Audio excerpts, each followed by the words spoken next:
নমস্কাৰ সকলোকে আপোনালোক সকলোকে স্বাগতম জনাইছো মোৰ অন্য এটা নতুন ভিডিঅ'লে আৰু ইফালে মই আজি বনাব ওলাইছো জলফাই আচাৰ আৰু ইয়াৰ কাৰণে জলফাইখিনি ভালকৈ ধুই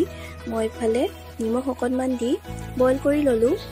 বইল কৰি লোৱাৰ পিছত জলফাই কেটা এটা এটাকৈ মই এৰুৱাই দিছো কাৰণ মই এৰুৱাই দিলে আচাৰটো খাবলৈ বেছি ভাল পাওঁ আপোনালোকে গুটাইও দিব পাৰে এটো আপোনালোকৰ নিজৰ কথা আৰু আচাৰখিনি এতিয়া মই ৰ'দত শুকাবলৈ দিছো কাৰণ পানীটো শুকুৱাই ললেহে আচাৰটো বহুত দিনলৈ ভালে থাকে নহলে খুব সোনকালে আচাৰটো বেয়া হৈ যায় আৰু আচাৰখিনি শুকুৱাৰ পিছত এফালে মই মছলাখিনি ৰেডি কৰি ললো আৰু মছলাখিনি গুটেখিনি মই এতিয়া ইয়াতে ভাজি লম আৰু বহুত বেছি ৰঙচুৱাকেও ভাজিব নালাগে আৰু মোৰ মছলাখিনি ৰেডি হৈ গৈছে আৰু এতিয়া মই মছলাখিনি ঠাণ্ডা হ'বলৈ ৰাখি দিম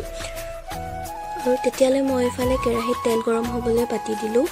আৰু ঠাণ্ডা হোৱাৰ পিছত ইফালে মই মছলাখিনি গুৰি কৰি ললো ইমান বেছি গুৰি কৰা নাই